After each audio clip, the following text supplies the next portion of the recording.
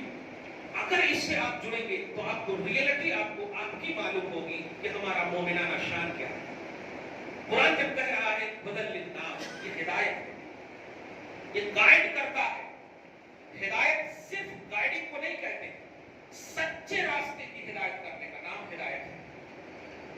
سیدھی راہ کو بتانے کا نام ہدایت. اسی لیے صرف کبھی بولتے ہیں ہدایت ان سے چھین لی گئی. سیدھی ہدایت نہیں بولتے، ہدایت چھین لی گئی، کیونکہ ہدایت کا ڈیفینیشن اور ہدایت کا کانسیپٹ ہی ہے سیدھی راہ. اور یہ قرآن ہے سورہ نمبر 15 کی آیت بتاتی ہے ان ھذا القرآن یہدی للتی ہی اقوم. بے شک یہ قرآن سیدھی راہ دکھاتا ہے. قرآن پاک اب سورہ فاتحہ روز پڑھتے ہیں اہدنا الصراط المستقیم. اے اللہ ہمیں سیدھی راہ چلا، صراط الذین انعمت علیہم، ان لوگوں کی راہ چلا جن پر تو نے انعام کیا. کبھی سوچتے ہیں کہ وہ کون ہے انعام یافتہ؟ اگر سوچیں گے تو آپ کو بھی ویسا جذبہ پیدا ہو. آپ غور کریں گے کہ وہ انعام یافتہ کون ہے. وہ صحابہ کرام کی جماعت ہے، وہ صدیقوں، شہیدوں، صالحین کی جماعت ہے. انبیاء کرام تو ہے ہی اپنی جگہ پر، لیکن امت کے حوالے سے میں کہہ رہا ہوں وہ صدیقوں کی جماعت ہے. اور جب آپ صدیقوں کی جماعت ہدایت یافتہ سمجھیں گے تو مطالعہ کریں گے، اور مطالعہ جب کریں گے تو آپ کو معلوم ہوگا کہ یہ لوگ جب بیٹھتے تھے تو اتنی برکت ان کے بیٹھک میں ہوتی کہ 1 گھنٹے میں پورا قرآن تلاوت کر لیتے. ٹائم روک دیتا تھا اللہ تبارک و تعالیٰ. کیوں؟ میرا صدیق، میرا صالح، میرا شہید بندہ قرآن کی تلاوت کر رہا ہے. ٹائم رک جاؤ، برکتیں ہوتی. یہ کتاب مبارک بھی ہے، کتاب مبارکوں بھی، برکت والی کتاب بھی ہے. کیسی برکت؟ جس نیت سے آپ جیسے پڑھیں گے آپ الحمدللہ رب العالمین آپ کو ویسی برکت ہوگی. تو قرآن خود بھی آپ پڑھیے، سمجھ کر پڑھیے، لیکن سمجھ میں دھیان رکھیے گا. جو سب سے بڑی بات آپ کو بتا رہا ہوں اور اس پر میں خود عمل کرتا ہوں، اور امت کو چاہیے کہ اس پر عمل کرے کہ قرآن کو سمجھنے کے لیے ڈکشنری کا سہارا نہیں، نبی کا سہارا، کیونکہ قرآن نبی پر اترا ہے. تو قرآن سب سے زیادہ سمجھنے والے کون ہیں؟ نبی. کیوں؟ اس لیے کہ سورۃ الرحمن کی ابتدائی آیت میں دیکھیے الرحمن علم القرآن خلق الانسان علمہ البیان. رحمان نے اپنے محبوب کو قرآن سکھا دیا. قرآن سکھا دیا. یہاں تک کہ سکھانے کے پروسیس میں آپ دیکھیں گے سورہ قیامہ میں تو آپ کو معلوم ہوگا جب آتے تھے جبرائیل علیہ السلام تو آپ جلدی جلدی نہیں کرتے تھے. تو اللہ پاک فرماتا میرے حبیب میں اتار رہا ہوں نا، لا تحرک به لسانک لتعجل به ان علینا جمعہ وقرآنہ. آپ جلدی جلدی مت کیجیے، میں اپنی ذمہ داری سے آپ کے سینے میں اس کو محفوظ رکھوں. دیکھا، جمعہ وقرآنہ، جمع کرنا بھی میری ذمہ داری ہے اور پڑھانا بھی میری ذمہ داری ہے. اللہ پاک نے سب سے پہلے قرآن پاک کن کو سمجھایا؟ نبی اعظم صلی اللہ علیہ وسلم کو سمجھایا. نبی نے کن کو سمجھایا؟ صحابہ کو. تو یہ جو ترتیب ہے سمجھنے کی قرآن، یہ ترتیب ہماری قوم کیا ہو رہی ہے؟ ڈکشنری کے اعتبار سے قرآن سمجھ نہیں. ڈکشنری قرآن نہیں سمجھائے. ڈکشنری مخلوق کی لکھی ہوئی کتاب ہے. قرآن کو سمجھنے کے لیے سب سے پہلا جو مفسر اعظم ہے وہ محمد رسول اللہ صلی اللہ علیہ وسلم. اس کے بعد جو تفسیر کی دنیا میں آتے ہیں سر فہرست وہ صحابہ کرام کی تفسیر، صحابہ کرام کے بعد تابعین کی تفسیر. اس طرح سے جو آپ اگر سمجھیں گے تب آپ قرآن سے ریئل میں آپ جڑیں گے. اسی لیے تفسیر بالرائے کو، یعنی اپنی رائے سے تفسیر کرنے والوں کو خطا کار کہا ہے اسلام شریعت. نبی اعظم صلی اللہ علیہ وسلم کے ایک جلیل القدر صاحب حضرت مولا کائنات تھے. قرآن پاک کا درس دینے والے مطلب ایک جگہ جمع ہے لوگ. پوچھا آپ نے کون ہے؟ درس قرآن دے. آپ نے بلا کرتے ان سے پوچھا قرآن کا درس دے رہے؟ ہاں. اب ذرا غور کیجیے گا کیا پوچھتے ہیں. ناسخ معلوم، منسوخ معلوم ہے، کون نازل کب ہوئی، کہاں معلوم ہے، کیا بیک گراؤنڈ ہے، کیسے نازل ہوئی، کتنے دیر تک اس کا حکم ہے، کب تک اس کا پاور ہے، کہاں تک یہ منسوخ ہے. یہ ساری چیزیں جب پوچھے تو بولے اتنا نہیں معلوم ہم کو. تو آپ نے فرمایا کہ تم کل سے قرآن کا درس مت دینا. دیکھا کل سے قرآن کا درس مت دینا. آسان سمجھا ہے قرآن کو سمجھنا. حضرت علی ہی فرماتے ہیں کہ جب کبھی مجھے اللہ سے بات کرنے کا من ہو, خواہش ہو, تو میں بیٹھ جاتا ہوں قرآن پاک لے کر کے اور پڑھنے لگتا ہوں. خدا سے بات کرنے کی طرح ہوتا ہے. کیا آپ کا دل نہیں چاہتا ہے کہ آپ خدا سے بات کریں؟ سب کا دل چاہتا ہے. لیکن آپ ذرا ایک بات بتائیے, قرآن پڑھتے وقت ایک دم دل کی بات کہہ رہا ہوں اور ایک دم معاشرے کی بات کہہ رہا ہوں, کیونکہ ہمیں اسی کی ذمہ داری دی گئی. قرآن پاک پڑھتے وقت اگر فون آ جاتا ہے تو کیا آپ قرآن کو بند کر کے فون نہیں اٹھاتے؟ یہ کتنی بڑی توہین ہے بتائیے قرآن. ابھی کیا کہا, قرآن اللہ سے بات کرنے والا پہلو ہے. آپ اللہ سے سمجھے بات کر رہے ہیں. آپ فرض کیجیے موبائل ہی پہ کسی سے بات کریں اور کوئی بھی بچہ آپ کا یا کوئی بھی تو آپ اس طرح سے اشارہ کرتے ہیں. کیا مطلب ہے؟ رک جاؤ, امپورٹنٹ کال. صحیح ہے, خدا سے بھی زیادہ امپورٹنٹ کال ہے. بہت بڑی بات ہے کہ آج کی گفتگو کا یہ خوبصورت پہلو ہے. کیا خدا سے بھی زیادہ کسی کا امپورٹنٹ کال ہو سکتا ہے؟ اور کلام الہی, کلام بولے تو بات کرنا. تو جو قرآن پڑھ رہے ہیں آپ, تو اس کا مطلب یہ ہوا کہ آپ خدا سے بات کر رہے ہیں. گویا آپ بزی ہیں. موبائل ہی پہ صحیح آپ کہیں, حالات کے حساب سے ترجمہ کرو, میں کال پہ بزی ہوں اور اتنا بڑا امپورٹنٹ کال ہے یہ کہ اس سے بڑا امپورٹنٹ کال ہو ہی نہیں سکتا. نہ باپ کا ہو سکتا ہے, نہ ماں کا, کسی کا بھی نہیں ہو سکتا ہے. خدا کا کال آ گیا ہے, اس سے بڑا کسی کا کال نہیں ہو سکتا. صحیح ہے. یہی وجہ ہے کہ سنیے, قرآن پاک جب تلاوت کی جاتی ہے تو حکم ہے. آپ سورۃ الاعراف میں آپ دیکھیں انتہائی آیتوں میں اذا قرئ القرآن فاستمعوا له وانصتوا لعلكم ترحمون. اللہ پاک فرماتا ہے کہ جب قرآن کی تلاوت کی جائے تو ایک دم کان لگا کر سنو, اور سنو اس طرح کے خاموش بھی رہو. حکم شریعت یہ ہے کہ اگر امام صاحب کھڑے ہو گئے نماز پڑھانے کے لیے اور آپ آ رہے ہیں اور قرآن کی تلاوت شروع کر چکے ہیں, تو آپ کو ثنا بھی پڑھنے کا حکم نہیں ہے, قرآن سننے کا حکم ہے. آپ سمجھ رہے ہیں اس بات کو؟ خاموش ہے تو آپ ثنا پڑھ سکتے ہیں اگر ابتدا کر رہے ہیں, اور خاموش نہیں اگر امام صاحب شروع کر چکے ہیں تلاوت, تو اب آپ کو اذا قرئ القرآن فاستمعوا له وانصتوا لعلكم ترحمون. قرآن جب پڑھا جائے تو کان لگا کر سنو. عربی گرامر کا ٹائم ہوتا تو زبردست ہے. فاستمعوا, استماع کا لفظ ہے, سمع نہیں ہے کہ سنو سے. فاستمعوا, پورے اٹریکشن کے ساتھ سنو. وانصتوا, اور خاموش رہو. کمال ہے, جب پورا اٹریکشن سے سنیں گے تو خاموش تو رہیں گے ہی, لیکن پھر دوسرا سینٹینس یہ ہے وانصتوا, خاموش رہو. اور آگے نتیجہ دیکھیں گے تو آپ کو سمجھ میں آئے گا. لعلکم ترحمون, ایسا کرو گے تو رحم کیا جائے گا. جس کا صاف مطلب یہ ہوا کہ اگر ایسا نہیں کرو گے تو رحم نہیں ہوگا. اسی لیے آپ قرآن تو پڑھ لیتے ہیں, دس ختم, آپ رمضان میں کر لے رہے ہیں, مگر آپ پر رحم و کرم نظر نہیں آ رہا, کیونکہ جو ریئلٹی تھی تیرت کی, جو بیس تھا, جو معیار تھا, اس کو آپ نے فالو نہیں کیا. اسی لیے قرآن اپنی عظمت آپ کے دل میں نہیں. آپ دیکھیں سورہ قاف کی انتہائی آیت میں دیکھیں, قرآن کہتا ہے فذکر بالقرآن من یخاف وعید. حبیب, قرآن کے ذریعے سے انہیں نصیحت کرو, دھیان دیجیے, انہیں نصیحت کرو جو میرے عذاب سے ڈرتے ہیں. اور عذاب سے ڈرنے والا اتنا ایزی کیسے لے سکتا ہے قرآن کو؟ اور قرآن کہہ رہا ہے کہ قرآن سے ان کو نصیحت کرو. ذکر بالقرآن, نصیحت ان کو کرو. اس کا مطلب یہ ہوا کہ قرآن کی نصیحت انہی کو کام آئے گی جو اللہ کی وعید سے ڈرتا. اور وعید کا مطلب یہ ہوا اللہ کے وہ کام, اللہ کے لیے وہ کام کرنا جو اللہ کے عذاب کا سبب بنے, جو اللہ کی ناراضگی کا سبب بنے. ہے ہمارے پاس ایسا, ہم تراویح میں بھی دیکھتے ہیں, اگر زیادہ حافظ سب پڑھنا شروع کر دیں تو بیٹھ جاتے ہیں, رکوع میں جائیں گے تو ہم جا کر کھڑے ہوں گے. ایسا کرتے ہیں کہ نہیں؟ یہ قرآن کی توحید ہے, آپ اپنی توحید نہیں کریں, قرآن کی توحید. نصیحت آپ کو قبول نصیحت نہیں ملے.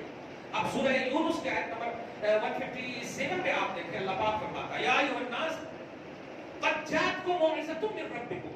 یہ صاحب, یہ آل نصیحت ہے تیرے رب کی طرف سے, نصیحت ہے. تو کس کے لیے اللہ نصیحت پکڑے گا؟